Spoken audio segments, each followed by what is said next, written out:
Hello বন্ধুরা, আশা করি সকলে ভালো আছেন। আজকে দুর্দান্ত স্বাদের একটা মাছের ঝোলের রেসিপি নিয়ে এসে হাজির হয়েছি। রোজ রোজ কি আর কষা আর তেল ঝাল দিয়ে মাছের ঝোল খেতে ইচ্ছা করে? একেবারেই না। মাঝে মাঝে তো ইচ্ছা করে হালকা পাতলা ঝোল খাই। সেদিনকে আমার মতন করে রেসিপিটা বানিয়ে নেবেন। সত্যি বলছি বন্ধুরা, গরম ভাতের সাথে এই রেসিপিটা থাকলে আর কিছুই চাই না। ভাত কিন্তু একটু বেশিই খেয়ে ফেলবেন। আমি এখানে কতগুলো কাতলা মাছের টুকরো নিয়ে নিয়েছি। আগে থেকে ধুয়ে পরিষ্কার করে নিয়েছিলাম। এবার আমি এর ভেতরে দিয়ে দিচ্ছি হাফ টেবিল চামচ মতো লবণ, 1/4 টেবিল চামচ মতো হলুদের গুঁড়োও দিয়ে দিলাম,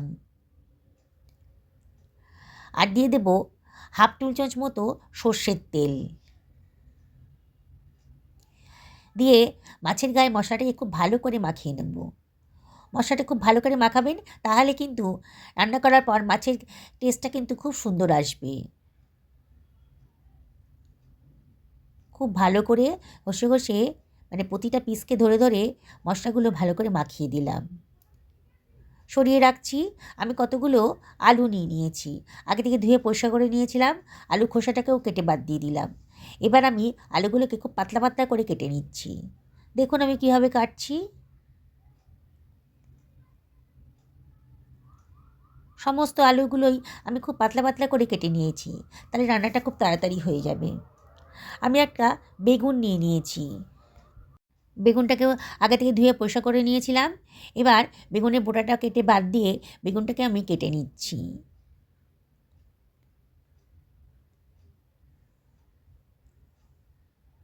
বেগুনটাকে আমি মোটামুটি মাঝারি সাইজের করে কেটে নিয়েছি। খুব বেশি বড়ও করিনি, আর খুব বেশি ছোটও হবে না। পুরো বেগুনটাই দিয়ে দেবো। আমি দুখানা টমেটো নিয়ে নিয়েছি। আগে থেকে ধুয়ে নিয়েছি টমেটোগুলোকে। এবার টমেটোগুলোকে আমি দেখুন গোল গোল চাকা চাকা করে কেটে নিচ্ছি।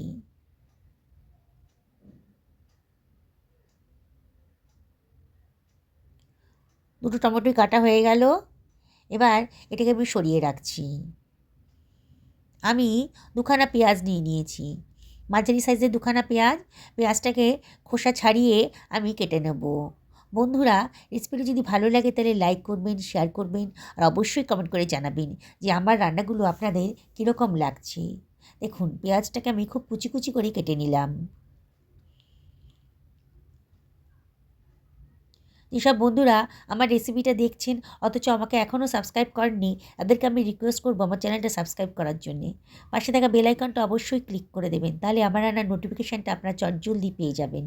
মিক্সার গ্রাইন্ডারের ভেতর কতগুলো কাঁচা লঙ্কা, 1 টেবিল চামচ মতো আদা রসুন বাটা, হাফ টেবিল চামচ মতো হলুদের গুঁড়ো, হাফ টেবিল চামচ ধনের গুঁড়ো, আর হাফ টেবিল চামচ জিরের গুঁড়ো দিয়ে দিলাম। আর এর ভেতর দিয়ে দিচ্ছি আমি হাফ টেবিল চামচ মতো লবণ। আজকে খুব অল্প তেল মশলা দিয়ে রান্নাটা করব। 2 টেবিল চামচ মতো জলও দিয়ে দিলাম। দিয়ে এটাকে গ্রাইন্ড করে নিচ্ছি। দেখুন একটা সুন্দর পেস্ট তৈরি হয়ে গেছে। গ্যাসের ওভেনে একটা কড়াই গরম করতে দিয়ে দিয়েছি।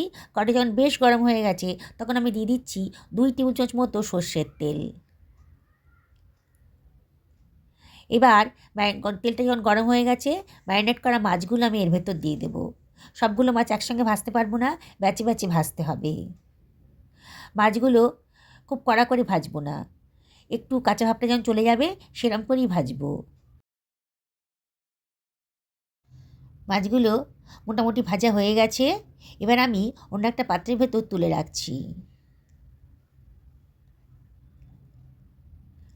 বাকি মাছগুলো একইভাবে আমি গরম তেলে দিয়ে দিচ্ছি। এগুলোকেও আমি হালকা ভরে ভেজে নেব। যেসব বন্ধুরা এই রেসিপিটা ফেসবুক থেকে দেখছেন তাদেরকে আমি রিকোয়েস্ট করব আমার পেজটা ফলো করার জন্যে। দেখুন পরের ব্যাচের মাছগুলোও ভাজা হয়ে গেল। আমি কিন্তু আর তেল ইউজ করব না। যেই তেলটা ছিল কড়াইতে সেই তেলের ভেতরেই আমি কেটে রাখা আলুগুলো দিয়ে দিলাম। আমি আলুগুলো একটু 2 মিনিট ভাপিয়ে নিয়েছিলাম গরম জলে। আলুর ভেতরে তো অনেক স্টার্চ থাকে, তাই আলুটা যদি একটু ভাপিয়ে রান্না করেন তাহলে স্টার্চের পরিমাণটা একটু কমে যায়। সেটা স্বাস্থ্যের পক্ষে ভালোই হয়। আমি গরম তেলে ভাপানো আলুটা দিয়ে একটু নাড়াচাড়া করে নিচ্ছি। মিনিট খানেক ভালো করে নাড়াচাড়া করে নেব। তারপর দিয়ে দেবো হাফ টেবিল চামচ মতো কালো জিরে আর হাফ টেবিল চামচ গোটা জিরে। খুব সুন্দর একটা গন্ধ বেরোবে। দিয়ে সব কিছু আবারও ভালো করে একটু ভাজা ভাজা মতো করে নেব। মিনিট খানেক বাদে দিয়ে দেবো কুচনো পেঁয়াজটা, আর দিয়ে দিচ্ছি কাঁচা লঙ্কার পেস্টটা। গ্রাইন্ডারটা ধুয়ে অল্প জলও দিয়ে দিলাম। আজকে একেবারে অন্যরকম পদ্ধতিতে মাছটা রান্না করব। খুবই হালকা পাতলা হবে। বাড়িতে যারা বয়স্ক আছেন তারাও খেতে পারবেন, যারা ডায়েট করছেন তারাও কিন্তু এই মাছের রেসিপিটা খেতে পারবেন। এতটাই কম তেল মশলা দিয়ে রান্না করা হয়েছে। এবার কেটে রাখা বেগুনটাও দিয়ে দিলাম। দিয়ে আবার আমি সব কিছু ভালো করে মিশিয়ে নেব। গ্যাসের ফ্লেমটা মিডিয়াম টু হাইতে রেখেছি, আর অনবরত কিন্তু নাড়তে হবে। বন্ধুরা, মাছের রেসিপিটা কিন্তু একেবারেই সাদামাটা, কিন্তু একবার যদি খান না গরম ভাতের সাথে, দেখবেন মুখে লেগে থাকবে স্বাদ। বারে বারে কিন্তু এরকম বানিয়ে খেতে ইচ্ছা করবে। ঢাকা দিয়ে মিনিট 5 রান্না করে নেব মিডিয়াম ফ্লেমে। 5 মিনিট বাদে দেখুন, দেখেই মনে হচ্ছে আলুটা অনেকটা নরম হয়ে গেছে, বেগুনগুলোও অনেকটা নরম হয়ে গেছে। আবার একটু নাড়াচাড়া করে দিচ্ছি।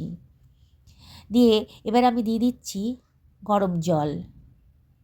গরম জল দেওয়ার চেষ্টা করবেন, রান্নাটাও তাড়াতাড়ি হবে, রান্নার কালারটাও খুব সুন্দর থাকবে। এবার সব কিছু আবারও ভালো করে মিশিয়ে নিচ্ছি।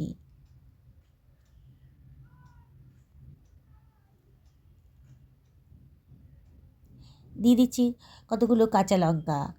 যদি কেউ একটু ঝাল খেতে পছন্দ করেন তাহলে কাঁচা লঙ্কাটা দিয়ে খেতে পারবেন। কেটে রাখা টমেটোগুলোও দিয়ে দিচ্ছি।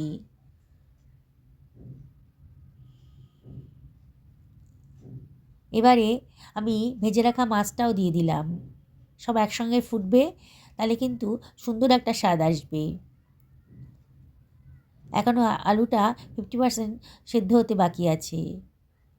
মাছের সাথে ভালো করে ফুটলে পরে খেতে ভালো লাগবে। সব কিছু আবারও ভালো করে একটু মিশিয়ে নিচ্ছি। দেখুন, দেখতে কত সুন্দর লাগছে ঝোলটা। এবার আমি ওপর থেকে দিয়ে দিচ্ছি বেশ খানিকটা ধনেপাতা। ধনেপাতা কুচিটাও মাছের সাথে সাথে রান্না হবে, খেতে কিন্তু খুব ভালো লাগবে। এবার ঢাকা দিয়ে একেবারে লো ফ্লেমে 5-6 মিনিট রান্না করে নেব। দেখুন, 6 মিনিট বাদে আমার কিন্তু রান্নাটা রেডি হয়ে গেছে। বললাম তো, হালকা পাতলা রান্না হলে কী হবে, এর টেস্ট কিন্তু একেবারে দুর্দান্ত। দেখুন, আমার রান্নাটা হয়ে গেছে। এবার আমি একটা বোলের ভেতর এটাকে সার্ভ করে দিচ্ছি। বন্ধুরা, আমি আপনাদেরকে আবারও রিকোয়েস্ট করব, একদিন আমার মতন করে এরম হালকা পাতলা ঝোল বানিয়ে খান। সত্যি বলছি, অসাধারণ টেস্ট।